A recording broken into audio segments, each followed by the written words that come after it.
Hello everyone, exam वारी में आप सभी का स्वागत है।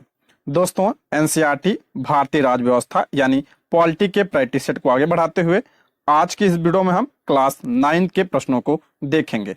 इसके पहले के वीडियो में हमने क्लास 8 के प्रश्नों को किया था। अगर आपने वीडियो नहीं देखी है तो प्लीज चैनल पर जाके देख सकते हैं। क्लास 9 पॉलिटी की बुक का नाम है लोकतांत्रिक राजनीति फर्स्ट। इसमें आपका टोटल 5 चैप्टर दिए हैं। इस बुक में आपका पहले चैप्टर से कोई प्रश्न नहीं दिया गया है, यानी इस वीडियो में हम इसके दूसरे, तीसरे, चौथे और 5वें चैप्टर के प्रश्नों को देखेंगे। दोस्तों, ये सब्जेक्ट के अलावा जीके जीएस के लिए भी इंपॉर्टेंट है, यानी ये वीडियो सभी के लिए इंपॉर्टेंट है क्योंकि जीके जीएस के प्रश्न सभी एग्जाम में बनते हैं। तो चलिए शुरू करते हैं। चैप्टर 2 जिसका नाम है संविधान निर्माण। तो इससे पहला प्रश्न देखते हैं।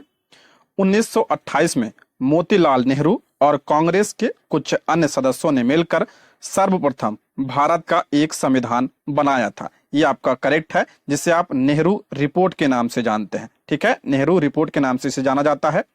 दूसरा है, मोतीलाल नेहरू द्वारा बनाए गए संविधान में सार्वभौम वयस्क मताधिकार की बात शामिल थी। ये भी आपका क्या है, करेक्ट है।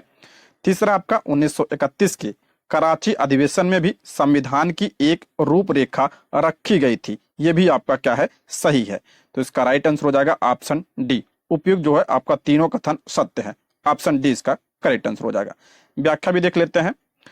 1928 में मोतीलाल नेहरू और कांग्रेस के कुछ अन्य सदस्यों ने मिलकर सर्वप्रथम भारत का एक संविधान बनाया था।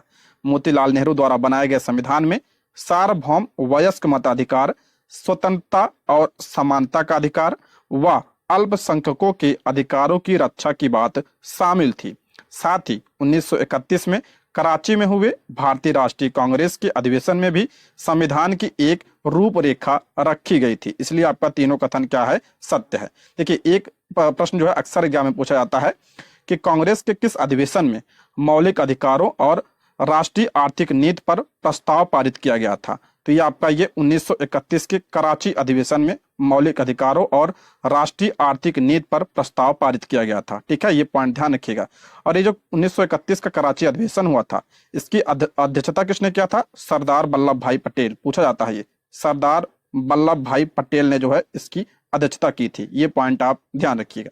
देखिए, एक ही प्रश्न से कितने सारे प्रश्न आपके बन गए हैं। पूछा जाता है कि नेहरू रिपोर्ट कब आई थी, तो आपका 1928 में आया था। इसमें क्या शामिल था? इसमें सार्वभौम वयस्क मताधिकार शामिल था। और पूछा जाता है 1931 में जो कांग्रेस का अधिवेशन हुआ था, कहाँ हुआ था? कराची में हुआ था। और इसकी अध्यक्षता किसने किया था? तो सरदार वल्लभ भाई पटेल ने किया था। सारे पॉइंट आप ध्यान रखिएगा, इंपॉर्टेंट है। ठीक है, नेक्स्ट, संविधान निर्माताओं से संबंधित निम्नलिखित कथनों पर विचार कीजिए। पहला कह रहा है, संविधान सभा में ऐसे अनेक सदस्य थे जो कांग्रेसी नहीं थे। करेक्ट है, उसमें सभी सदस्य जो है कांग्रेसी नहीं थे, उसमें मुस्लिम लीग के भी थे, अन्य लोग भी इसमें शामिल थे। ये आपका क्या है, सही है। दूसरा है, संविधान सभा में समाज के अलग अलग समूहों का प्रतिनिधित्व था। ये भी आपका करेक्ट है। तीसरा है, संविधान सभा के सदस्यों की विचारधारा एक समान थी। नहीं, एक समान नहीं थी, भिन्न भिन्न थी। ये गलत है। महात्मा गांधी ने संविधान निर्माण में महत्वपूर्ण भूमिका निभाई। ये भी आपका क्या है, गलत है। तो इसमें आपका पहला सही है और दूसरा सही है। तो इसका राइट आंसर हो जाएगा ऑप्शन ए। केवल आपका पहला और दूसरा सही है। ठीक है, ऑप्शन ए इसका करेक्ट आंसर हो जाएगा। देखिए, संविधान सभा संपूर्ण भारत के लोगों का प्रतिनिधित्व कर रही थी। हालांकि उस समय सार्वभौम वयस्क मताधिकार लोगों को प्राप्त नहीं था, इसलिए संविधान सभा के सदस्यों का चयन जनता प्रत्यक्ष रूप से नहीं कर सकी। ये पॉइंट आप ध्यान रखिएगा।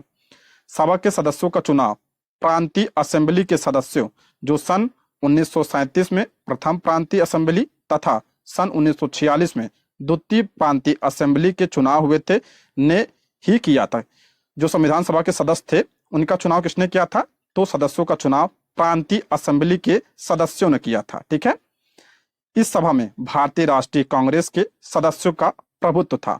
कांग्रेस के अंदर कई राजनीतिक समूह व विभिन्न विचारधारा के लोग थे। सामाजिक रूप से इस लीग में हर समूह, जाति, वर्ग, धर्म और पेशे के लोग थे। बहुत से सदस्य संविधान सभा में ऐसे भी थे जो गैर कांग्रेसी थे। इसलिए आपका पहला और दूसरा कथन क्या हो जाएगा, सत्य हो जाएगा। इस सभा में देश के लगभग सभी समूहों के व विभिन्न विचारधारा के लोगों का प्रतिनिधित्व था। इस सभा में उपस्थित सभी सदस्यों की विचारधारा एक नहीं थी। साथ ही देश की आजादी में महत्वपूर्ण भूमिका निभाने वाले गांधी जी इस सभा में शामिल नहीं थे। हालांकि गांधीवादी विचारधारा के समर्थक इस सभा में महत्वपूर्ण भूमिका निभा रहे थे। ठीक है, ये सारे पॉइंट आप ध्यान रखिएगा। अच्छा, अगर हम बात करें संविधान सभा की, तो संविधान सभा का गठन जो है किसके तहत किया गया था? तो कैबिनेट मिशन के तहत, कैबिनेट मिशन के तहत किया गया था। और कैबिनेट मिशन कब आया था? तो 1946 में आया था कैबिनेट मिशन। ठीक है, इंपॉर्टेंट है, इसको भी आप ध्यान रख लीजिएगा। अगला है, डॉक्टर अंबेडकर के बारे में निम्नलिखित कथनों पर विचार कीजिए। पहला है, वह भेदभाव व गैर बराबरी मुक्त भारत के प्रबल समर्थक थे। करेक्ट है, वे जो है भेदभाव व गैर बराबरी मुक्त भारत के क्या थे? प्रबल समर्थक थे। यह बात सही है। दूसरा है, अंबेडकर गांधी व उनकी विचारधारा के प्रबल समर्थक थे। ये आपका क्या हो जाएगा? गलत हो जाएगा। तो ऑप्शन 1 इसका करेक्ट आंसर हो जाएगा। केवल पहला आपका सही है, दूसरा आपका क्या है? गलत है। भेदभाव व गैर बराबरी मुक्त भारत के डॉक्टर अंबेडकर व महात्मा गांधी दोनों समर्थक थे। ये ध्यान रखिएगा, भेदभाव व गैर बराबरी मुक्त भारत के डॉक्टर भीमराव अंबेडकर जी और महात्मा गांधी जी दोनों ही समर्थक थे इसके, लेकिन दोनों की विचारधाराओं में अनेक अंतर थे। गांधी जी कर्म सिद्धांत में विश्वास करते थे। गांधी जी का मानना था कि जो व्यक्ति जिस वर्ग में जन्म लेता है उसी वर्ग के कर्तव्यों का पालन करते हुए आगे बढ़ना चाहिए, जिसका डॉक्टर अंबेडकर कड़ा विरोध करते थे। ठीक है, दोनों की विचारधारा क्या थी? अलग थी। अच्छा, आपके बाद प्रश्न बना था कि गांधी जी और अंबेडकर के बीच एक समझौता हुआ था, उसका नाम क्या था? पूना पैक्ट। पूना पैक्ट, जिसे पूना समझौता कहते हैं। और ये हुआ कब था? तो 24 सितंबर 1932 को हुआ था। ये पॉइंट आप ध्यान रखिएगा, पूछा गया प्रश्न है ये। ठीक, अगला प्रश्न है, संविधान की उद्देशिका में प्रयुक्त निम्नलिखित शब्दों को सही क्रम में व्यवस्थित कीजिए। मोस्ट इंपॉर्टेंट है। अभी जो आरओ का पेपर हुआ यूपी में, उसमें एग्जैक्ट यही प्रश्न बना है, तो इंपॉर्टेंट है, इसको ध्यान रखिएगा। बीपीएससी ऐसे प्रश्न तो बहुत पूछता है, तो इसका राइट आंसर हो जाएगा ऑप्शन बी, इसका करेक्ट आंसर हो जाएगा। देखिए, प्रस्तावना की लाइन क्या है? हम भारत के लोग भारत को एक संपूर्ण प्रभुत्व संपन्न समाजवादी पंथनिरपेक्ष लोकतंत्रात्मक गणराज्य बनाने के लिए उसके समस्त नागरिकों को, ये आपका क्या है? पहली लाइन है। तो हम भारत के लोग भारत को संपूर्ण प्रभुत्व संपन्न, यानी पहले कौन आएगा? संपूर्ण प्रभुत्व संपन्न आएगा। उसके बाद समाजवादी, दूसरे नंबर पे कौन सा आएगा? समाजवादी। फिर आता है आपका पंथनिरपेक्ष, उसके बाद आपका आता है लोकतंत्रात्मक, उसके बाद आपका लास्ट में आता है गणराज्य। तो इसका राइट आंसर हो जाएगा ऑप्शन बी। ठीक है, इसको जरूर ध्यान रखिएगा, बहुत इंपॉर्टेंट है। ऑप्शन बी इसका राइट आंसर हो जाएगा। अला, प्रमुख स्वतंत्रता संग्राम सेनानी अबुल कलाम आजाद की विशेषताओं के संदर्भ में सत्य है। ये क्या थे? शिक्षाविद भी थे, लेखक भी थे, धर्मशास्त्रों के ज्ञाता भी थे और अरबी के विद्वान भी थे। तो ये आपका हो जाएगा ऑप्शन डी। उपयुक्त सभी कथन क्या है? आपके सत्य हैं। ऑप्शन डी इसका राइट आंसर हो जाएगा। अबुल कलाम आजाद का जन्म सऊदी अरब में हुआ था। कहाँ पे? सऊदी अरब में। वे शिक्षाविद, लेखक, धर्मशास्त्रों के ज्ञाता व अरबी के विद्वान होने के साथ साथ कांग्रेस के अग्रणी नेता भी थे। वे मुस्लिम अलगाववादी राजनीति के धुर विरोधी थे। ध्यान रखिएगा ये। वे स्वतंत्रता के पश्चात गठित पहले केंद्रीय मंत्रिमंडल में शिक्षा मंत्री भी रहे। मोस्ट इंपॉर्टेंट है, स्वतंत्रता के पश्चात गठित पहले केंद्रीय मंत्रिमंडल के क्या थे? ये शिक्षा मंत्री थे। अक्सर एग्जाम में पूछा जाता है, तो ध्यान रखिएगा। ठीक, अला है, निम्नलिखित युग्मों पर विचार कीजिए। ये भी बहुत इंपॉर्टेंट है, प्रश्न बनता है, बीपीएससी पूछता है इससे प्रश्न। वल्लभ भाई पटेल, तो ये आपका सुमेलित है। अंतरिम सरकार में गृह सूचना व प्रसारण मंत्री थे। ये अंतरिम सरकार में क्या थे? गृह सूचना व प्रसारण मंत्री। राजेंद्र प्रसाद की बात करें तो ये संविधान के सभा के क्या थे? अध्यक्ष थे। कल मैंने बताया था इसके बारे में। उसके बाद एच.सी. मुखर्जी, ये क्या थे? संविधान सभा के क्या थे? उपाध्यक्ष थे। ये भी अब करेक्ट है। जॉन मथाई आंतरिक सरकार में उद्योग एवं आपूर्ति मंत्री थे। ये भी आपका करेक्ट है। तो ऑप्शन डी इसका राइट आंसर हो जाएगा। सभी आपके क्या है? सुमेलित है। ऑप्शन डी इसका राइट आंसर हो जाएगा। ठीक, अगला प्रश्न है, भारतीय संविधान किस तिथि को अंगीकृत किया गया था, यानी अपनाया कब गया था? तो ऑप्शन ए इसका राइट आंसर हो जाएगा 26 नवंबर 1949 को। ऑप्शन ए इसका करेक्ट आंसर हो जाएगा। इसी दिन हमारा संविधान बनकर तैयार हुआ था। ऑप्शन ए इसका करेक्ट आंसर हो जाएगा। अगर पूछा जाए पूर्णतः लागू कब किया गया था पूरे भारत में, तो 26 जनवरी 1950 को लागू किया गया था पूर्ण रूप से। ठीक है, अला है, निम्नलिखित युग्मों पर विचार कीजिए। राजेंद्र प्रसाद चंपारण सत्याग्रह के प्रमुख भागीदार, सही है। चंपारण सत्याग्रह कब हुआ था? 1917 में हुआ था। सरोजिनी नायडू कांग्रेस की प्रथम महिला अध्यक्ष, ये आपका क्या है? गलत है। कांग्रेस की प्रथम महिला अध्यक्ष कौन थी? तो Annie Besant. Annie Besant Congress की पहली महिला अध्यक्ष थी और इन्होंने अध्यक्षता कब किया था? 1917 में जो कलकत्ता अधिवेशन हुआ था उसकी अध्यक्षता एनी बेसेंट ने किया था। ठीक है। सरोजिनी नायडू की बात करें तो ये आपका जो 1925 में कानपुर में जो अधिवेशन हुआ था उसकी अध्यक्षता किसने किया था? और सरोजिनी नायडू ने। और सरोजिनी नायडू कांग्रेस की प्रथम भारतीय महिला थी। ध्यान रखिए, भारतीय महिला पूछा जाए तो सरोजिनी नायडू, अगर प्रथम महिला पूछा जाए तो एनी बेसेंट। ठीक है, दोनों पॉइंट आप ध्यान रखिएगा। सरोजिनी नायडू ने 1925 में कानपुर अधिवेशन, और बात करें अगर एनी बेसेंट तो 1917 कलकत्ता अधिवेशन की अध्यक्षता एनी बेसेंट ने किया था। दोनों पॉइंट आप ध्यान रखिएगा। तीसरा इसमें दिया है तो यानी आपका पहला सही होगा, दूसरा गलत हो जाएगा। तीसरा है श्यामा प्रसाद मुखर्जी भारतीय जनसंघ के संस्थापक थे, ये भी आपका क्या है? करेक्ट है। तो आपका पहला और तीसरा सही है, दूसरा आपका क्या है? गलत है। ऑप्शन सी इसका राइट आंसर हो जाएगा। अगला प्रश्न है, भारतीय संविधान के गठन के समय प्रारूप समिति के अध्यक्ष थे। प्रारूप समिति के अध्यक्ष कौन थे? सभी को पता होगा। ऑप्शन डी इसका राइट आंसर हो जाएगा, doctor Bhimrao Ambedkar ji. Option D इसका करेक्ट आंसर हो जाएगा। अच्छा, प्रारूप समिति का गठन कब हुआ था ये पूछा जाता है, तो आपका 29 अगस्त 1947 को प्रारूप समिति का गठन हुआ था और इसके अध्यक्ष कौन थे? डॉक्टर भीमराव अंबेडकर। और इनके अलावा जो है इसमें कितने सदस्य थे? तो 6 सदस्य थे। ठीक है। नेक्स्ट, 42वें संविधान संशोधन अधिनियम द्वारा भारतीय संविधान की प्रस्तावना में निम्नलिखित में से कौन से शब्द जोड़े गए थे? मोस्ट इंपॉर्टेंट है। तो आपका हो जाएगा समाजवादी, पंथ निरपेक्ष और अखंडता। 1, 2, 3 यानी ऑप्शन सी इसका राइट आंसर हो जाएगा। किस संविधान संशोधन के द्वारा प्रस्तावना में जोड़ा गया थे? तो आपका 42वें संविधान संशोधन 1976 के द्वारा इसे संविधान के प्रस्तावना में जोड़ा गया था। मोस्ट इंपॉर्टेंट है, ये अक्सर एग्जाम में पूछा जाता है। ठीक है दोस्तों, इसके अलावा हम class 8 polity, class 6 to 8 science, class 6, 7 geography के प्रैक्टिस सेट को कर चुके हैं। अगर आपने वीडियो नहीं देखी है तो प्लीज चैनल पर जाके देख सकते हैं। ये सब वीडियो आपको प्लेलिस्ट में मिल जाएगी। प्लेलिस्ट बना दिया मैंने सभी सब्जेक्ट का, तो वहां पे आपको सारी वीडियो मिल जाएगी। जल्दी हम हिस्ट्री के प्रैक्टिस सेट को भी लाने वाले हैं, तो आप लोग चैनल को सब्सक्राइब जरूर कर लीजिएगा। ठीक है। अगला चैप्टर है आपका चुनावी राजनीति। इंपॉर्टेंट चैप्टर है। पहला प्रश्न है, भारत में होने वाले चुनावों के संबंध में निम्नलिखित कथनों पर विचार कीजिए। चुनाव के बारे में यहाँ पे दिया है। तो पहला कह रहा है आपका, सभी चुनाव क्षेत्रों में एक ही दिन या कुछ अंतराल में अलग अलग दिन जो चुनाव होते हैं उन्हें आम चुनाव कहते हैं। ये आपका सही है। सभी चुनाव क्षेत्रों में एक ही दिन या कुछ अंतराल पे जो चुनाव होते हैं उसे क्या कहते हैं? उसे आम चुनाव कहते हैं। दूसरा है, किसी सदस्य की मृत्यु या इस्तीफे से खाली हुए पद के लिए जो चुनाव होते हैं उसे उपचुनाव कहते हैं। ये भी आपका करेक्ट है। कोई पद खाली हो जाता है तो जब उस पर चुनाव होता है उसे क्या कहते हैं? उसे उपचुनाव कहते हैं। तीसरा आपका, अनुसूचित जनजाति यानी एसटी के लिए आरक्षित क्षेत्र से सिर्फ अनुसूचित जनजाति के सदस्य ही चुनाव लड़ सकते हैं। ये भी आपका क्या है? करेक्ट है। चौथा आपका, लोकसभा चुनाव के लिए देश को 543 निर्वाचित क्षेत्रों में बांटा गया है। ये भी आपका क्या है? सही है। तो इसका राइट आंसर हो जाएगा ऑप्शन डी इसका करेक्ट आंसर हो जाएगा। उपयुक्त सभी कथन आपके क्या है? सत्य हैं। ऑप्शन डी इसका करेक्ट आंसर हो जाएगा। अच्छा, एक प्रश्न और बनता है कि लोकसभा में एससी और एसटी की कितनी सीट आरक्षित की गई है? तो आपका 131, टोटल 131। अगर इसमें पूछा जाए एससी की जो है कितनी सीट है? एससी की इसमें आपका जो है 84 सीट एससी का, और एसटी की कितनी है? तो 47 सीट जो है किसके लिए आरक्षित की गई है? एसटी के लिए। ये लोकसभा की बात हो रही है, ये पूछा जाता है, तो तीनों पॉइंट आप ध्यान रखिएगा, इंपॉर्टेंट है ये। ठीक। नेक्स्ट,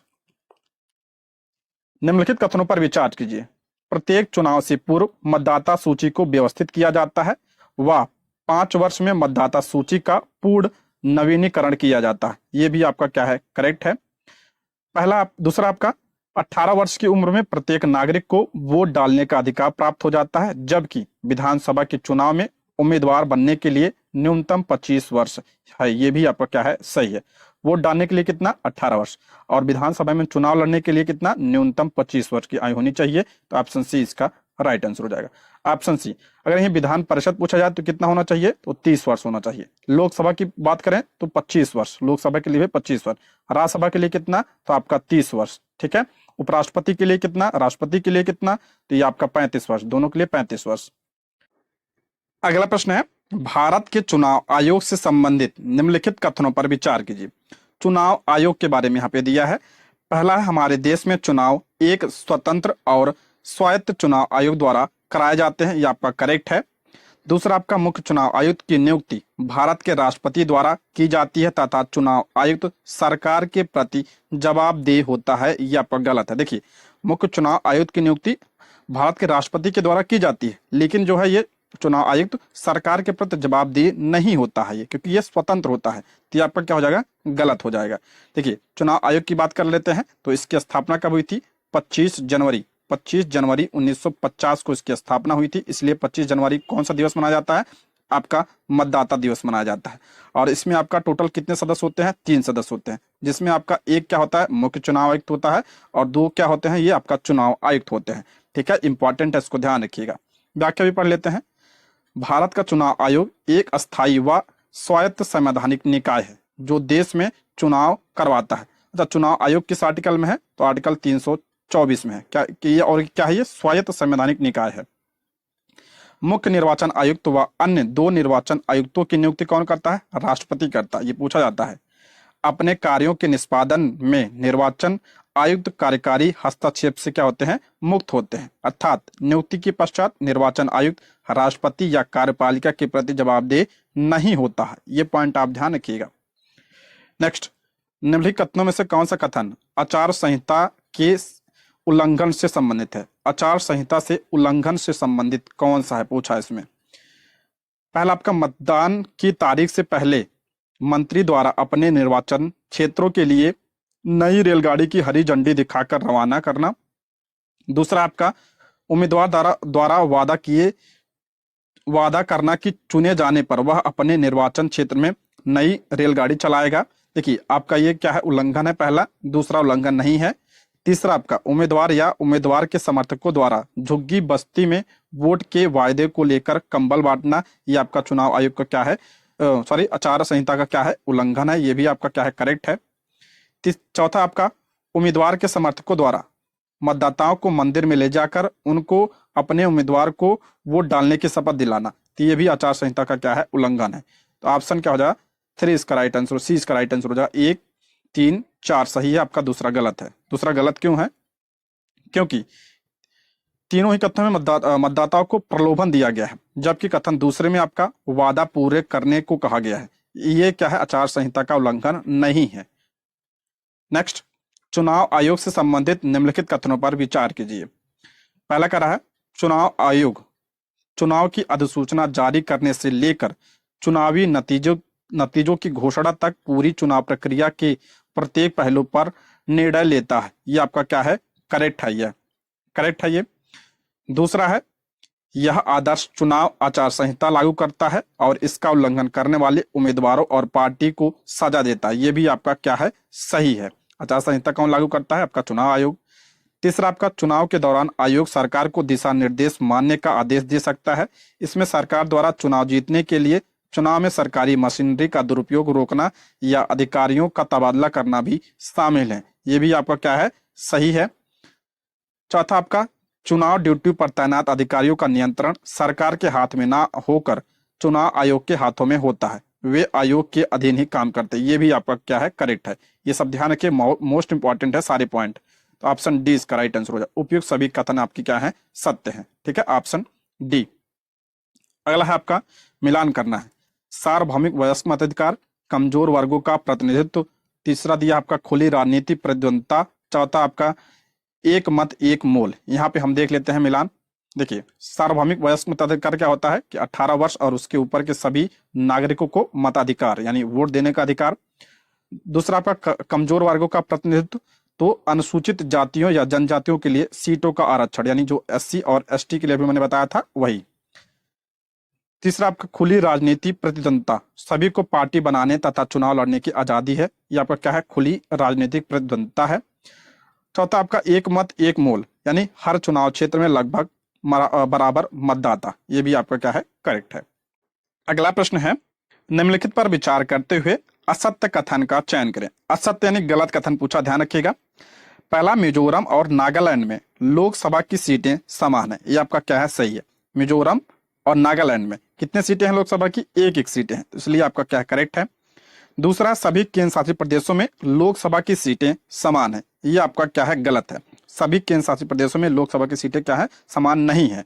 जैसे बात करें अगर हम जम्मू कश्मीर की, तो 5 है, दिल्ली में 7 है, अंडमान निकोबार में 1 है, तो समान कहाँ है? तो ये आपका गलत हो जाएगा। तीसरा है, उत्तर प्रदेश में लोकसभा की सर्वाधिक सीटें हैं, ये आपका क्या है? करेक्ट है। उत्तर प्रदेश में लोकसभा की क्या है? सर्वाधिक सीटें हैं। कितनी है यहाँ पे? 80 सीटें हैं। अच्छा, बिहार की बात करें तो बिहार में कितनी है? तो बिहार में आपका 40 सीटें हैं लोकसभा की। चौथा है, स्थानीय निकायों के चुनाव में आरक्षण की व्यवस्था, ये भी आपका करेक्ट है। स्थानीय निकायों के चुनाव में आरक्षण की व्यवस्था, ये भी आपका क्या है? करेक्ट है। तो इसमें असत्य पूछा था, असत्य कौन था? ऑप्शन बी, सभी केंद्र शासित प्रदेशों में लोकसभा की सीटें समान है, ये आपका क्या है? गलत हो जाएगा। ऑप्शन बी इसका राइट आंसर हो जाएगा। ठीक है। नेक्स्ट, 61वें संविधान संशोधन अधिनियम द्वारा मतदान करने की आयु 21 वर्ष से घटाकर 18 वर्ष कर दी गई। किस प्रधानमंत्री के कार्यकाल में यह संशोधन हुआ? मोस्ट इंपॉर्टेंट है ये, अक्सर एग्जाम में पूछा जाता है। तो ऑप्शन डी इसका right answer, Rajiv Gandhi. Option D इसका करेक्ट आंसर हो जाए। 61वें संविधान संशोधन के द्वारा जो है मतदाता किया 21 वर्ष से घटाकर कितना कर दिया गया था? 18 वर्ष कर दिया गया था। और ये संविधान संशोधन अधिनियम आया कब था? तो ये आपका 1989 में आया था। ये पॉइंट भी आप ध्यान रखिएगा, ये पूछा जाता है एग्जाम में। ठीक है, मोस्ट इंपॉर्टेंट है। नेक्स्ट, अगला प्रश्न है, आरक्षित निर्वाचन क्षेत्र से संबंधित निम्नलिखित कथनों पर विचार कीजिए। पहला, भारतीय संविधान में कमजोर वर्गों के लिए आरक्षित निर्वाचन क्षेत्र की विशेष व्यवस्था है, सही है, आपका क्या है? करेक्ट है ये। दूसरा, आपका स्थानीय निकाय के चुनाव में महिलाओं के लिए आरक्षण की कोई व्यवस्था नहीं है, ये गलत है। आरक्षण के लिए व्यवस्था है, तो ऑप्शन क्या हो जाएगा? आपका पहला, ऑप्शन ए इसका करेक्ट आंसर हो जाएगा। केवल आपका पहला सही है, दूसरा गलत है। हमारा संविधान प्रत्येक नागरिक को अपना प्रतिनिधि चुनने और जनप्रतिनिधि चुने जाने का अधिकार देता है। भारतीय संविधान में कमजोर वर्गों के लिए आरक्षित निर्वाचन क्षेत्र और की विशेष व्यवस्था है, अतः पहला कथन सत्य है। स्थानीय निकायों के निर्वाचन में महिलाओं के लिए न्यूनतम 1/3 सीटें आरक्षित की गई है, ये पॉइंट भी आप ध्यान रखिएगा। ठीक है, इसलिए दूसरा गलत हो जाएगा, उसमें नहीं दिया था। चौथा चैप्टर आप संस्थाओं का कामकाज देखते हैं। भारत की राज्य व्यवस्था के संदर्भ में निम्नलिखित कथनों पर विचार कीजिए। पहला, राष्ट्रपति राष्ट्राध्यक्ष होता है और औपचारिक रूप से देश का सबसे बड़ा अधिकारी भी होता है, तो ये आपका क्या है? करेक्ट है, ये पूछा जाता है। राष्ट्रपति जो होता है राष्ट्राध्यक्ष होता है और औपचारिक रूप से यानी संवैधानिक रूप से देश का सबसे बड़ा क्या होता है? ये अधिकारी होता है, ये आपका क्या है? सही है। दूसरा, प्रधानमंत्री सरकार का प्रमुख होता है और सरकार की ओर से अधिकांश अधिकारों का इस्तेमाल वही करता है, तो ये आपका क्या है? ये भी आपका क्या है? सही है। वास्तविक प्रमुख कौन होता है? आपका प्रधानमंत्री होता है। तीसरा, आपका मंत्रिपरिषद की नियुक्ति राष्ट्रपति द्वारा स्वेच्छा से की जाती है, ये आपका गलत है। मंत्रिपरिषद की नियुक्ति प्रधानमंत्री की सलाह पर की जाती है, राष्ट्रपति के द्वारा, स्वेच्छा से नहीं, तो ये आपका क्या हो जाएगा? गलत हो जाएगा। चौथा है, संसद केवल लोकसभा व राज्यसभा से मिलकर बनती है। कल ही हमने बताया था कि संसद जो है लोकसभा, राज्यसभा और राष्ट्रपति से मिलकर बनती है। ठीक है, तो इसका ये आपका क्या हो जाएगा? गलत हो जाएगा। इसमें आपका लोकसभा, राज्यसभा और राष्ट्रपति तीनों शामिल होते हैं संसद में, ये पूछा गया प्रश्न है। तो आपका तीसरा चौथा गलत हो जाएगा, दूसरा और पहला करेक्ट हो जाएगा। तो ऑप्शन सी इसका राइट आंसर हो जाएगा। ऑप्शन सी इसका करेक्ट आंसर। तीसरा, इसमें असत्य पूछा था, ध्यान रखिएगा, प्रश्न जरूर पढ़िएगा आप लोग, असत्य पूछा है इसमें, तो इसका आपका सी इसका करेक्ट आंसर हो जाएगा। ठीक है, एक पॉइंट पूछा जाता है कि संवैधानिक अध्यक्ष कौन होता है? तो राष्ट्रपति होता है। अगर पूछा वास्तविक कौन होता है? तो प्रधानमंत्री होता है। ठीक है, ये पॉइंट आप ध्यान रखिए। वास्तविक प्रमुख कौन? प्रधानमंत्री। और संवैधानिक प्रमुख कौन होता है? तो राष्ट्रपति होता है। ठीक, नेक्स्ट, द्वितीय पिछड़ा जाति आयोग से संबंधित निम्नलिखित कथनों पर विचार कीजिए। पहला, 1989 में बीपी मंडल की अध्यक्षता में द्वितीय पिछड़ा जाति आयोग का गठन किया गया था, करेक्ट है आपका। इस आयोग को सामाजिक एवं शैक्षणिक रूप से पिछड़े वर्गों की पहचान के लिए मापदंड तय करने व उनका पिछड़ापन दूर करने के उपाय सुझाने का जिम्मा दिया गया था, ये भी आपका क्या है? करेक्ट है। इस आयोग ने अपनी रिपोर्ट में सरकारी नौकरियों में सामाजिक और शैक्षणिक रूप से पिछड़े वर्गों के लिए 27% आरक्षण देने की सिफारिश की थी, ये भी आपका करेक्ट है। तो इसका राइट आंसर हो जाएगा ऑप्शन डी, उपयुक्त सभी कथन आपके क्या है? सत्य हैं। ऑप्शन डी इसका राइट आंसर हो जाएगा। ठीक है, नेक्स्ट, आपका सरकार की प्रमुख जिम्मेदारियों में शामिल है, सरकार की प्रमुख जिम्मेदारियां यहाँ पे दिया है। पहला कह रहा है नागरिकों को सुरक्षा प्रदान करना, सही है, सरकार की जिम्मेदारी है। दूसरा है शिक्षा एवं स्वास्थ्य क्षेत्र में आधारभूत संरचना का विकास करना, ये भी आपका क्या है, सरकार की जिम्मेदारी है। कर इकट्ठा करना, ये भी है। सेना, पुलिस व न्यायालय का संगठित विकास करना, ये भी आपका क्या है, करेक्ट है। तो ऑप्शन डी इसका राइट आंसर हो जाएगा। ये आपका क्या है, सरकार की प्रमुख जिम्मेदारियां हैं। नेक्स्ट, संसद के संदर्भ में निम्नलिखित कथनों पर विचार कीजिए। संसद के बारे में यहाँ पे दिया है। पहला आपका, भारत में निर्वाचित प्रतिनिधियों की राष्ट्रीय सभा को संसद कहते हैं, ये आपका क्या है, करेक्ट है। दूसरा है कानून बनाने का अधिकार मुख्य रूप से संसद के पास होता है, ये भी आपका सही है, सभी को पता होगा। तीसरा, सरकार द्वारा खर्च किए जाने वाले हर पैसे पर संसद का नियंत्रण होता है, ये भी आपका करेक्ट है। चौथा, सार्वजनिक मसलों और किसी देश की राष्ट्रीय नीति पर बहस करने के लिए संसद ही सर्वोच्च संस्था, ये भी आपका करेक्ट है। तो इसमें आपका संसद के बारे में सभी कथन क्या है, सत्य है। ऑप्शन डी इसका राइट आंसर हो जाएगा। अगला प्रश्न है, भारत के राष्ट्रपति से संबंधित निम्नलिखित कथनों पर विचार कीजिए। राष्ट्रपति के बारे में दिया है। पहला, भारत का राष्ट्रपति संसद का अभिन्न अंग होता है, ये बात ध्यान रखिएगा, सही है। भारत का जो राष्ट्रपति होता है संसद का अभिन्न अंग होता है, क्योंकि जो है राष्ट्रपति, लोकसभा और राज्यसभा मिलकर क्या बनते हैं, संसद। दूसरा आपका, राष्ट्रपति व लोकसभा, राष्ट्रपति का लोकसभा व राज्यसभा दोनों सदनों में किसी भी एक सदन का सदस्य होना अनिवार्य है। यदि ऐसा नहीं तो नियुक्ति के 6 माह के अंदर उसे किसी भी सदन का सदस्य बनना होता, ये आपका गलत है जाए। तो ऑप्शन क्या हो जाएगा इसका, इसमें असत्य पूछा है। असत्य कौन सा है, तो आपका दूसरा असत्य है। ऑप्शन 2 इसका करेक्ट आंसर हो जाएगा। दूसरा असत्य यानी गलत है।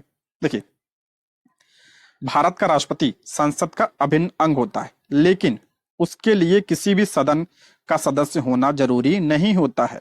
यदि वह किसी सदन का सदस्य होता भी है तो नियुक्ति से पूर्व उसे अपनी सदस्यता से इस्तीफा देना होता है, ये पॉइंट ध्यान रखिएगा। अतः आपका पहला सत्य है, दूसरा का है असत्य है। दोस्तों, यदि आप हमारे चैनल पर नए हैं तो प्लीज चैनल को सब्सक्राइब करें, और अगर आपको वीडियो पसंद आती है तो लाइक, शेयर और कमेंट करें। आप लोग कमेंट जरूर करिएगा, वीडियो कैसी लगी जरूर बताइएगा।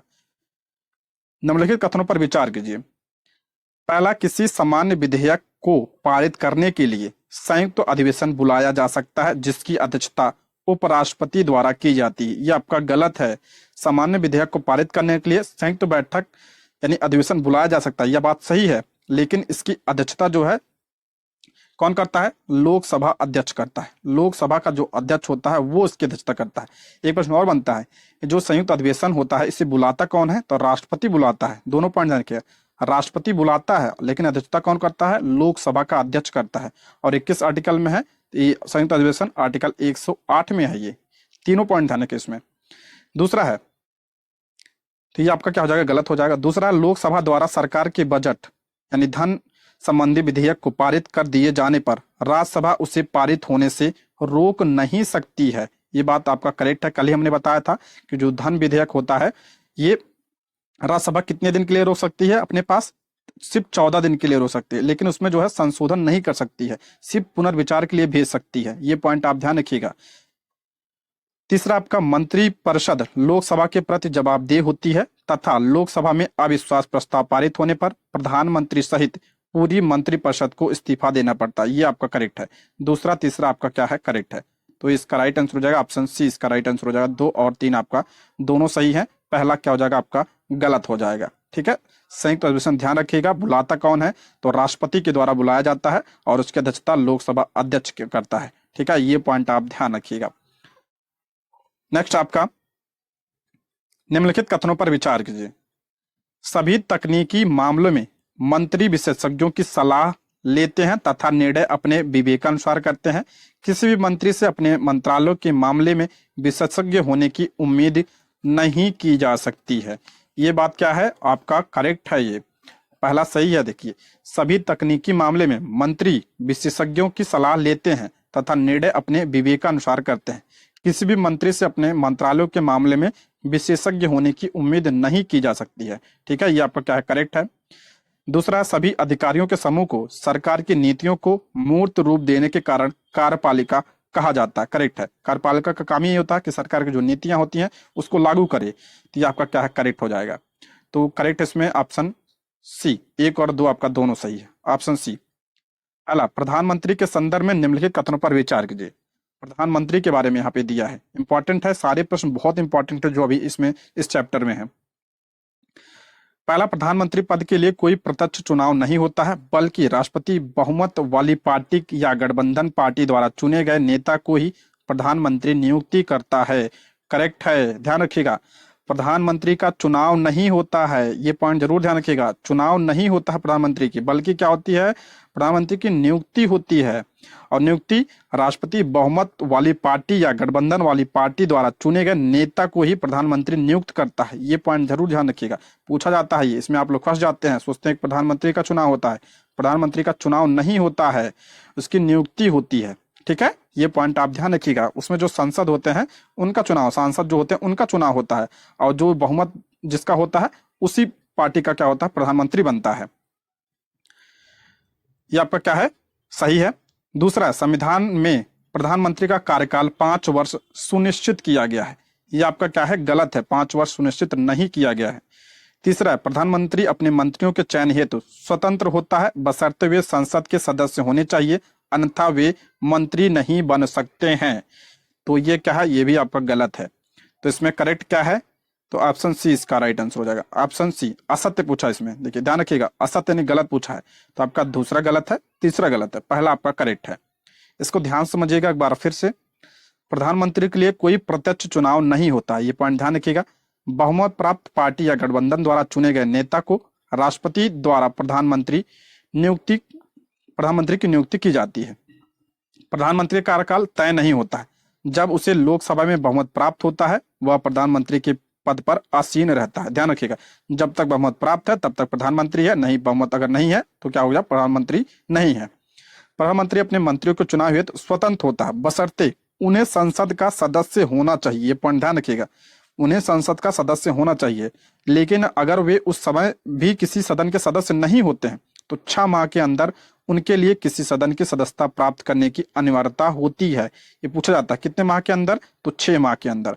और प्रधानमंत्री की सलाह पर राष्ट्रपति द्वारा मंत्रियों की नियुक्ति की जाती है, सभी को पता है। ठीक है, तो इसमें क्या दिया था कि प्रधानमंत्री अपने मंत्रियों के चयन हेतु स्वतंत्र होता है, ये इतना पॉइंट तो सही है, बशर्ते वे संसद के सदस्य होने चाहिए, अन्यथा वे मंत्री नहीं बन सकते। ये आपका कोई जरूरी नहीं है, अगर संसद के सदस्य नहीं है तो 6 माह के भीतर जो है आपका वो सदस्यता ग्रहण कर सकते हैं किसी भी सदन का, तो ये ध्यान रखिएगा।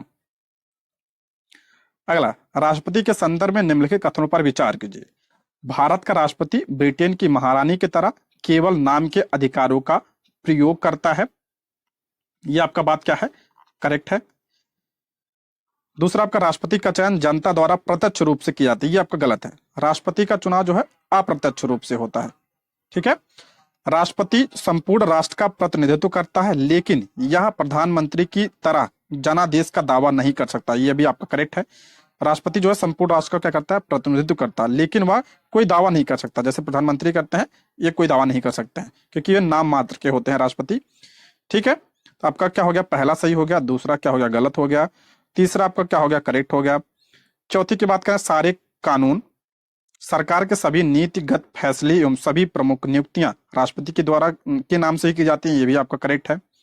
भारत के सभी रक्षा बलों का सुप्रीम कमांडर राष्ट्रपति होता है, सभी को पता है, ये भी सही है। तो ऑप्शन क्या हो जाएगा, सत्य पूछा है तो आपका ऑप्शन सी 1 3 4 5, सिर्फ दूसरा आपका गलत है, बाकी आपका क्या है, सारे पॉइंट आपके सही हैं। नेक्स्ट, मंत्रिमंडल के विषय में निम्नलिखित कथनों पर विचार कीजिए। बार बार मैं कह रहा हूं ये चैप्टर बहुत इंपॉर्टेंट है, इसलिए इसको ध्यान से देखिएगा। ठीक है, ऐसे प्रश्न जो है एग्जाम में बनते हैं। सत्ताधारी पार्टी के सभी मंत्रियों की राय किसी मामले में भिन्न भिन्न हो सकती है, लेकिन किसी भी मंत्री को सरकार के फैसले की खुलेआम आलोचना करने का अधिकार नहीं होता है, ये ध्यान रखिएगा। मंत्रिमंडल की बात हो रही है, यानी कैबिनेट की। दूसरा है, प्रधानमंत्री को किसी भी मंत्री को बर्खास्त करने का अधिकार होता है, तथा जब प्रधानमंत्री अपना पद छोड़ देता है तो पूरे मंत्रिमंडल को इस्तीफा देना होता है, ये भी आपका सही है।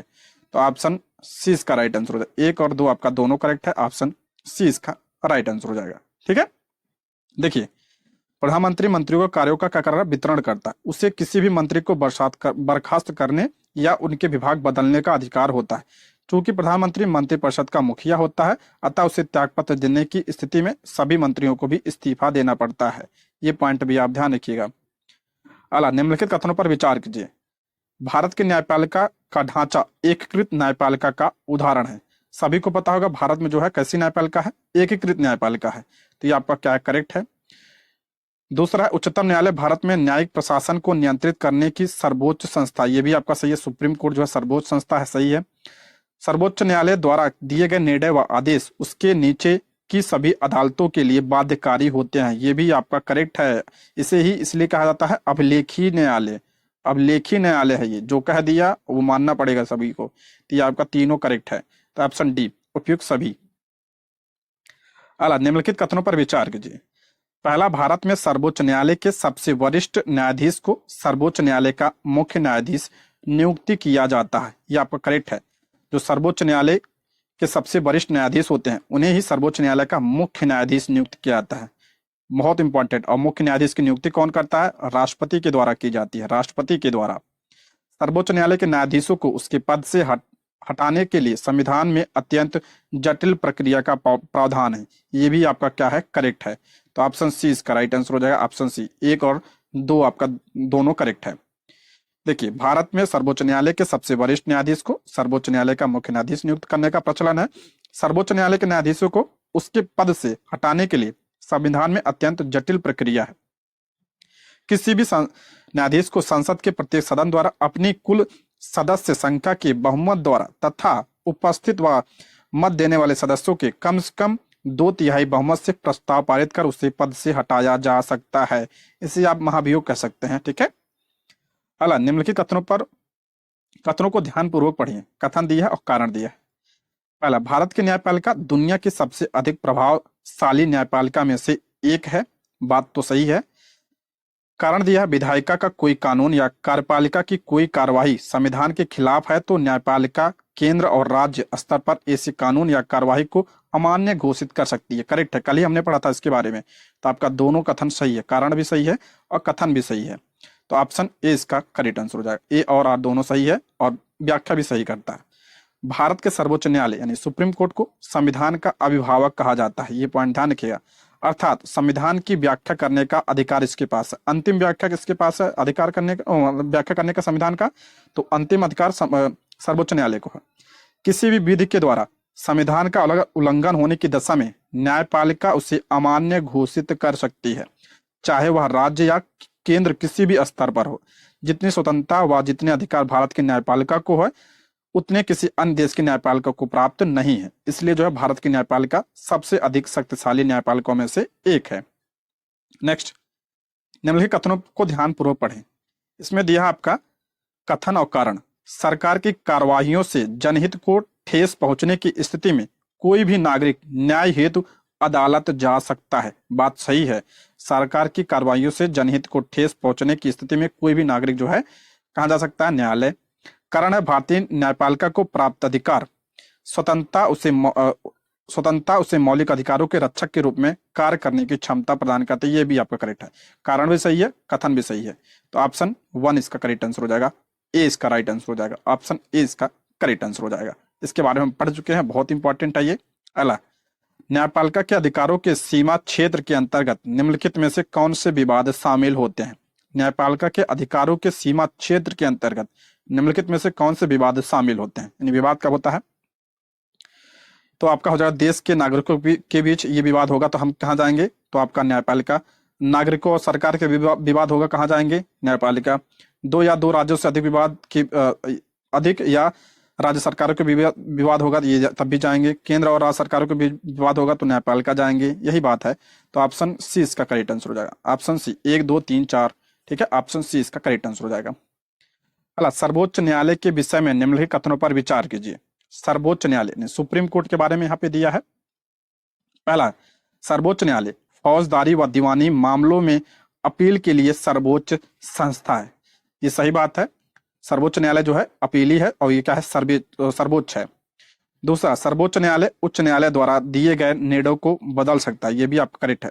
सुप्रीम कोर्ट हाई कोर्ट के द्वारा जो निर्णय दिया जाता है उसको बदल सकता है, आपका करेक्ट है। न्यायाधीश कार्यपालिका व विधायिका के अधीन न होकर स्वतंत्र होते हैं, इसलिए न्याय की समुचित व्यवस्था करना संभव हो पाता है, ये भी आपका करेक्ट है। ये स्वतंत्र होते ही हमारी न्यायपालिका भी स्वतंत्र है। चौथा, आपका सर्वोच्च न्यायालय के अनुसार संसद संविधान के मूलभूत सिद्धांतों को प्रभावित नहीं कर सकते, ये भी आपका करेक्ट है। तो ऑप्शन डी, 1 2 3 4 चारों कथन आपके सत्य हैं, ऑप्शन डी। नेक्स्ट, राष्ट्रपति की चुनाव प्रक्रिया में निम्नलिखित में से कौन सदस्य शामिल नहीं होते? मोस्ट इंपॉर्टेंट है। राष्ट्रपति की चुनाव प्रक्रिया में निम्नलिखित में से कौन शामिल नहीं होता है? देखिए, राष्ट्रपति के चुनाव के लिए निर्वाचक मंडल होता है, उसी निर्वाचक मंडल में इसमें पूछ रहा है कौन शामिल होते हैं। इसमें कौन शामिल होते हैं? तो इसमें आपका हो जाएगा संसद के दोनों सदनों व सभी राज्यों की विधानसभाओं के निर्वाचित सदस्य। ध्यान रखिएगा, सभी सदस्य नहीं शामिल होते हैं, सभी सदस्य नहीं शामिल होते हैं, जो निर्वाचित होते हैं, यानी राज्यसभा और लोकसभा प्लस विधानसभा के इसमें जो है निर्वाचित सदस्य शामिल होते हैं। ऑप्शन 4 इसका करेक्ट आंसर हो जाएगा, यानी ऑप्शन बी इसका राइट आंसर। केवल आपका 4 सही है। देखिए, सभी विधानसभा के शामिल होते हैं, और दिल्ली प्लस पांडुचेरी के जो निर्वाचित सदस्य होते हैं वो भी शामिल होते हैं इसमें, ये भी आप ध्यान रखिएगा।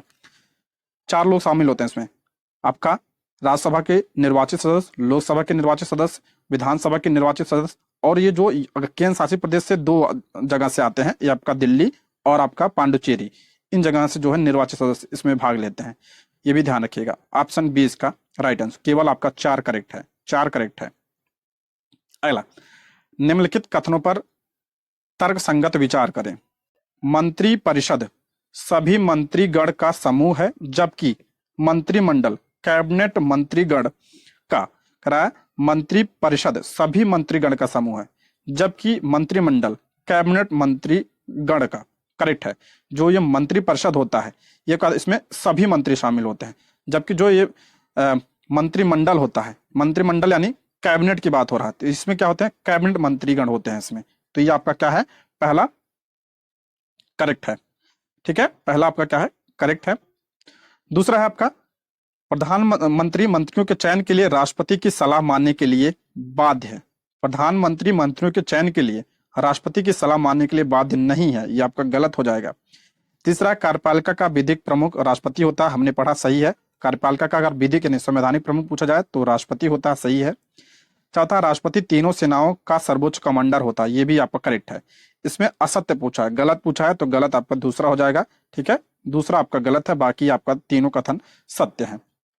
अगला प्रश्न है, निम्नलिखित युग्मों पर विचार कीजिए। कैबिनेट मंत्री सत्ताधारी या गठबंधन की पार्टियों के वरिष्ठ नेता और शामिल होते हैं, इसमें सही है। कैबिनेट में आपका जो है, जो सत्ताधारी दल होता है या गठबंधन का जो दल होता है, उसके वरिष्ठ नेता जो है इसमें शामिल होते हैं कैबिनेट मंत्री में। दूसरा आपका राज्य मंत्री या स्वतंत्र प्रभार, इसमें अमूमन छोटे मंत्रालयों के प्रभारी होते हैं, ये भी आपका करेक्ट है। तीसरा आपका राज्य मंत्री, कैबिनेट मंत्रियों की सहायता के लिए कौन होता है? राज्य मंत्री होता है, ये भी आपका क्या है? करेक्ट है। तो ऑप्शन सी 1 2 3 आपका तीनों सही है। अगला प्रश्न है, यदि किसी कारणवश भारत के राष्ट्रपति का पद रिक्त हो जाए और उपराष्ट्रपति का पद खाली हो तथा सर्वोच्च न्यायालय के मुख्य न्यायाधीश की नियुक्ति ना हुई हो, तो निम्नलिखित में से कौन राष्ट्रपति के पद पर नियुक्त होगा? देखिए, क्या होता है, जब राष्ट्रपति नहीं होता है, जब राष्ट्रपति का पद खाली होता है, तो कार्यवाहक के रूप में कौन कार्य करता है? तो उपराष्ट्रपति करता है, उपराष्ट्रपति। और उपराष्ट्रपति भी ना हो तो कौन करता है? तो आपका सुप्रीम कोर्ट का जो मुख्य न्यायाधीश होता है वो करता है। लेकिन प्रश्न में क्या रहा कि राष्ट्रपति भी नहीं है, उपराष्ट्रपति भी नहीं है और मुख्य न्यायाधीश भी नहीं है, तो उसके बाद कौन होगा राष्ट्रपति के पद पर? तो आपका ऑप्शन डी, सर्वोच्च न्यायालय का अन्य न्यायाधीश होगा। ठीक है, ऑप्शन डी इसका करेक्ट आंसर हो जाएगा। देखिए, अभी तक सर्वोच्च न्यायालय के एकमात्र न्यायाधीश एम हिदायतुल्लाह राष्ट्रपति का पद संभाल चुके हैं, ये पॉइंट आप ध्यान रखिएगा। एकमात्र न्यायाधीश एम हिदायतुल्लाह जो राष्ट्रपति का पद संभाल चुके हैं। अगला चैप्टर आपका लोकतांत्रिक अधिकार। लोकतांत्रिक अधिकार, ये भी चैप्टर बहुत इंपॉर्टेंट है।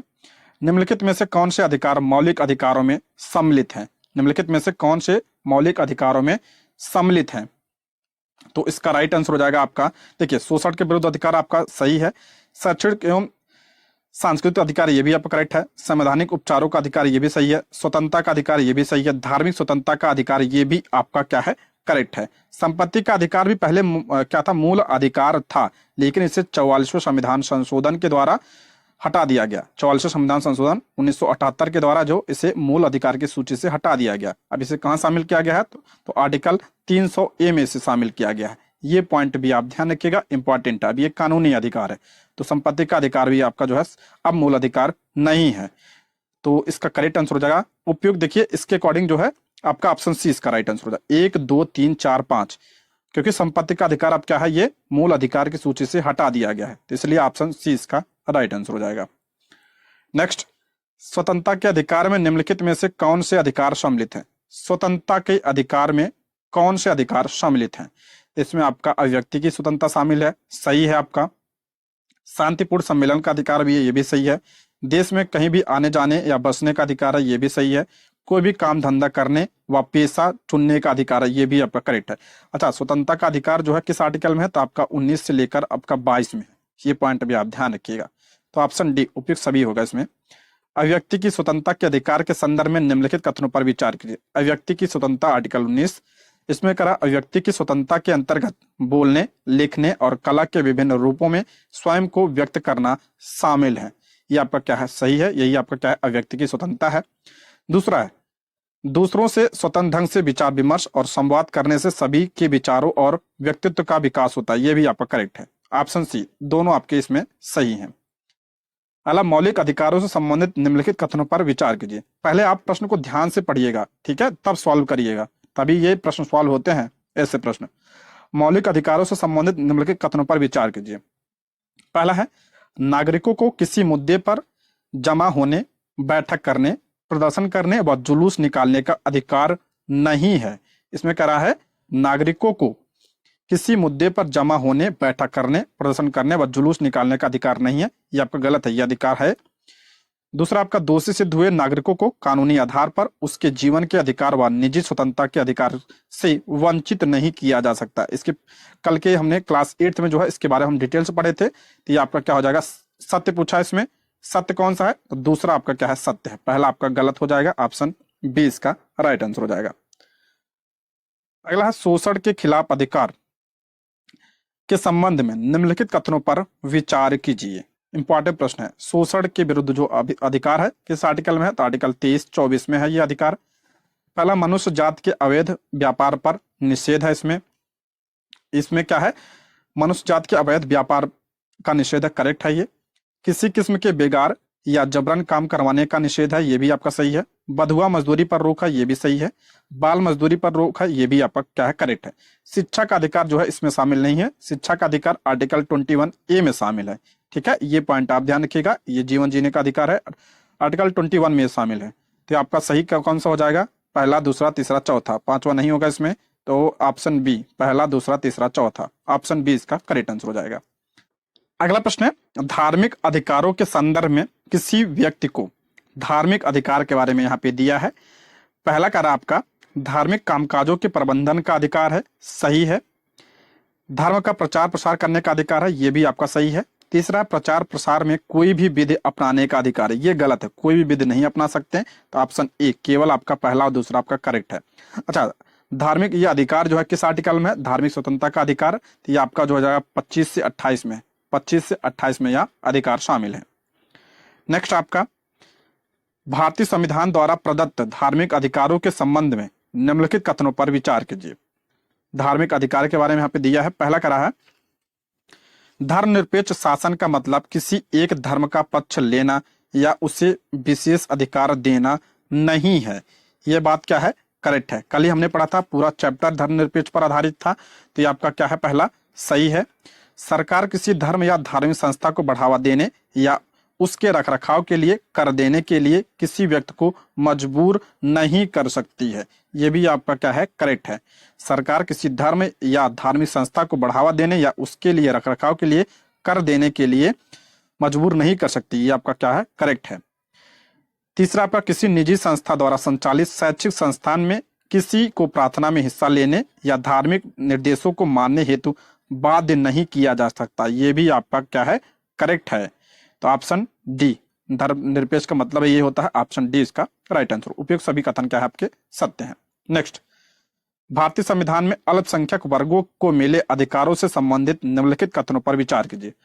अल्पसंख्यक वर्गों को मिले अधिकारों के बारे में यहाँ पे दिया है, इंपॉर्टेंट प्रश्न है, ये सारे मूल अधिकार के बारे में प्रश्न है ये। तो पहला करा, भारत के नागरिक जो विशिष्ट भाषा या संस्कृति वाले किसी भी समूह से संबंध रखते हैं को अपनी भाषा और संस्कृति के संरक्षण का अधिकार प्राप्त है, ये बात क्या है? आपका करेक्ट है, ये आपका सही है। आपका सांस्कृतिक और शैक्षिक अधिकार शामिल है किस आर्टिकल में? 29-30 में शामिल है। सांस्कृतिक और शैक्षिक अधिकार आर्टिकल 29-30। अल्पसंख्यक समुदाय के लोगों को अपनी पसंद का शैक्षिक संस्थान स्थापित करने और उसे संचालित करने का अधिकार नहीं दिया है। देखिए नहीं, ये गलत है। अल्पसंख्यक समुदाय के लोगों को अपनी पसंद का शैक्षिक संस्थान स्थापित करने और उसे संचालित करने का अधिकार है। ये पॉइंट ध्यान रखिएगा, इसमें नहीं दिया तो ये गलत हो जाएगा। तो ऑप्शन क्या हो जाएगा? ए इसका राइट आंसर हो जाएगा। केवल आपका पहला सही है, दूसरा क्या है? असत्य है। यह अधिकार हमें मिला है। अला निम्नलिखित कथनों पर विचार कीजिए। मौलिक अधिकारों के अंतर्गत संवैधानिक उपचारों के अधिकार द्वारा अन्य मौलिक अधिकारों को प्रभावी बनाया गया है। संवैधानिक उपचारों का अधिकार ये किस आर्टिकल में है? तो आर्टिकल 32 में है। और डॉक्टर भीमराव अंबेडकर ने इसे संविधान की आत्मा कहा है। तो ये बात क्या है? आपका सही है। मौलिक अधिकारों के अंतर्गत संवैधानिक उपचारों के अधिकार द्वारा अन्य मौलिक अधिकारों को प्रभावी बना गया, ये करेक्ट है। दूसरा, डॉक्टर अंबेडकर ने संवैधानिक उपचारों के अधिकार को संविधान की आत्मा कहा, यह भी सही है। ऑप्शन सी 1 और 2 आपका दोनों करेक्ट है। नेक्स्ट, राष्ट्रीय मानवाधिकार आयोग के संदर्भ में निम्नलिखित कथनों पर विचार कीजिए। मोस्ट इंपॉर्टेंट है। राष्ट्रीय मानवाधिकार, इस आयोग का गठन 1993 में किया गया था, करेक्ट है, सही है। आयोग में राष्ट्रपति द्वारा आमतौर पर सेवानिवृत्त जज, अधिकारी या प्रमुख नागरिकों की नियुक्ति की जाती है, ये आपका सही है। यह आयोग देश में मानवाधिकारों को बढ़ाने और उनके प्रति चेतना जगाने का काम करता है, ये भी सही है। आयोग अपनी रिपोर्ट या सुझाव सरकार को देता है या पीड़ितों की तरफ से स्वयं न्यायालयों में अपील करता है, ये भी आपका करेक्ट है। या किसी भी अदालत की तरह चश्मदीद गवाहों को सम्मन भेजकर बुला सकता है, ये भी आपका क्या है? करेक्ट है। ये आपका जो है मानवाधिकार आयोग के बारे में है। इसमें पूछा कौन सा कथन असत्य है, ये ध्यान से पढ़िएगा। असत्य पूछा है इसमें, तो इसमें कोई भी गलत नहीं है। तो ऑप्शन डी, उपयुक्त में से कोई भी नहीं, ऑप्शन डी सारे सही हैं इसमें। नेक्स्ट, आपका भारतीय संविधान के अंतर्गत संपत्ति का अधिकार एक है। संपत्ति का अधिकार क्या है? तो अब वर्तमान में कानूनी अधिकार है। पहले क्या था? ये मूल अधिकार था और इसे 44वें संविधान संशोधन 1978 के द्वारा इसे हटाकर अब आर्टिकल 300A में रखा गया। अब ये क्या है? कानूनी अधिकार है। अगला है, निम्नलिखित युग्मों पर विचार कीजिए। मोस्ट इंपॉर्टेंट है ये। देखिए, प्रतिज्ञा पत्र, प्रतिज्ञा पत्र क्या होता है? तो ये आपका कानूनी बाध्यता वाले ऐसे नियम व सिद्धांत जिनके हस्ताक्षरकर्ता देश समूह संधि द्वारा बाध्य हो, यह आपका प्रतिज्ञा पत्र है। समन क्या होता है? मोस्ट इंपॉर्टेंट है। किसी व्यक्ति के लिए न्यायालय के समक्ष पेश होने का आदेश क्या कहलाता है? समन कहलाता है। रिट क्या होता है? ये पूछा जाता है। उच्च न्यायालय या सर्वोच्च न्यायालय द्वारा जारी किया गया औपचारिक लिखित आदेश क्या होता है? रिट। अच्छा, सर्वोच्च न्यायालय किस आर्टिकल के तहत रिट जारी करता है? आर्टिकल 32। और उच्च न्यायालय यानी हाई कोर्ट किस आर्टिकल के तहत? आर्टिकल 226 के तहत रिट जारी करता है। चाहता है आपका एमनेस्टी, मानवाधिकारों के लिए काम करने वाले इंटरनेशनल कार्यकर्ताओं का एक अंतर्राष्ट्रीय संगठन है आपका एमनेस्टी। सारे पॉइंट ध्यान रखिएगा, सारे प्रश्न जो है एनसीईआरटी से एग्जैक्ट उठाए गए हैं, ठीक है। शब्दावली भी वहीं की है। तो ऑप्शन डी, उपयुक्त सभी कथन क्या है? आपके सुमिलित हैं। अला निम्नलिखित में से कौन एक मौलिक अधिकार नहीं है? सभी को पता होगा, काम का पाने का अधिकार ये आपका मौलिक अधिकार नहीं है। तो ऑप्शन डी इसका राइट आंसर हो जाए। बल्कि ये क्या है? आपका नीति निर्देशक सिद्धांत है। नीति निर्देशक सिद्धांत है, ये मौलिक अधिकार नहीं है। नीति निर्देशक सिद्धांत कहाँ से लिया गया है? तो ये आपका आयरलैंड के संविधान से लिया गया है। कहाँ से? आयरलैंड के संविधान से लिया गया। अक्सर एग्जाम पूछा जाता है। ये मौलिक अधिकार की बात करें, किस संविधान से लिया गया है, किस देश के? तो आपका अमेरिका के संविधान से लिया गया है। मौलिक अधिकार किस भाग में है? तो भाग 3 में शामिल है। आर्टिकल बात करें तो 12 से 35, ये सारे पॉइंट आप ध्यान रखिएगा। वर्तमान में कितने हैं? 6, पहले कितने थे? 7। अगला प्रश्न है, निम्नलिखित में से किनको अधिकार के प्रमुख लक्षणों के रूप में माना जाएगा? अधिकार के प्रमुख लक्षण पूछा है। पहला, अधिकार व्यक्ति का समाज के प्रति दावा, करेक्ट है। अधिकार जो है ये व्यक्ति का समाज के प्रति दावा, सही है। दूसरा, अधिकार व्यक्ति का कर्तव्य बोध है, गलत है। अधिकार व्यक्ति पर युक्त निर्बंधन है, ये भी गलत है। चौथा, अधिकार लोगों के तार्किक दावे हैं जिन्हें समाज से स्वीकृति मिली है, ये करेक्ट है। तो इसका राइट आंसर हो जाएगा ऑप्शन सी। 1 और 4 आपका सही है, बाकी जो है गलत है। ऑप्शन सी इसका राइट आंसर हो जाएगा। देखिए, वस्तुतः अधिकार किसी व्यक्ति का अपने लोगों, अपने समाज और अपनी सरकार से दावा है। अधिकार लोगों के तार्किक दावे हैं जिन्हें समाज से स्वीकृति और अदालतों द्वारा मान्यता मिली है। नेक्स्ट, यदि संशय के आधार पर किसी व्यक्ति के घर की तलाशी ली जा रही हो और उसका फोन टैप किया जा रहा हो तथा उसके पक्षों को सार्वजनिक किया गया हो, तो उपयुक्त संदर्भ में कौन से अधिकार का उल्लंघन होगा? तो उसके निजता के अधिकार का उल्लंघन है, ये ध्यान रखिएगा। ऑप्शन ए इसका करेक्ट आंसर हो जाएगा। ऑप्शन ए इसका राइट आंसर हो जाएगा। निजता के अधिकार के कारण किसी व्यक्ति के घर की तलाशी नहीं ली जा सकती और ना ही फोन टैप किया जा सकता है। निजता का अधिकार आपका आर्टिकल 21 में शामिल है, ये पॉइंट आप ध्यान रखिएगा। दोस्तों इसमें आपके जो है टोटल 5 चैप्टर थे, हमने सारे चैप्टर के प्रश्नों को कर लिया है। ठीक है, वीडियो कैसी लगी कमेंट बॉक्स में जरूर बताइएगा। ये रहे आज के प्रश्न। Thank you for watching.